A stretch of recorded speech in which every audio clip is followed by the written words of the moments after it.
the benefits of sex is super important. So first off, sex is exercise for all extents and purposes. The average person is burning about 85 calories per intercourse, which is like going for a walk. So you're actually getting cardiovascular fitness and benefit from having sex on a regular basis. It's also a stress reliever. So we see that sex can lower cortisol levels. It can release oxytocin, which is the love hormone. It can release endorphins. So it's beneficial from that standpoint. And also because of that is often associated with a reduction in depression. So about 20 to 40% reduced risk of depression if you have regular sex, frequent sex. We've also seen that it can increase your immune system by releasing higher levels of IgA. So there's an immune system boost. And there's a cancer reduction, specifically for men. So men who ejaculate 21 times or more per month have a 20 to 35% reduction in prostate cancer risk. And then if we look more broadly, there's also a longevity benefit. So people who are having regular sex have a lower risk of all-cause mortality. And then finally, we see things like just subjective benefits like reduced pain, increase in pain thresholds, reduced heart rate variability,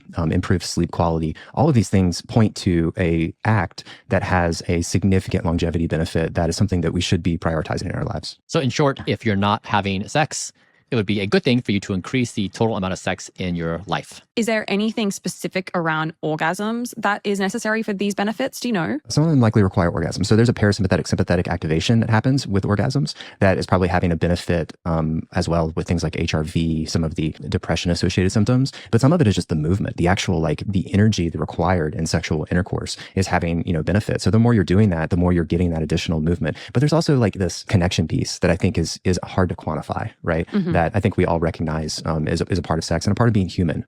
Yep. So a lot of this is I've probably not studied well enough to say for sure, Kate, but I suspect that there are benefits to the intercourse itself as well as the orgasms themselves. Yeah, and the intimacy of having the closeness with a partner. And then it's important to note for women specifically that only 18% of women orgasm from vaginal penetration alone. So most women require clitoral stimulation.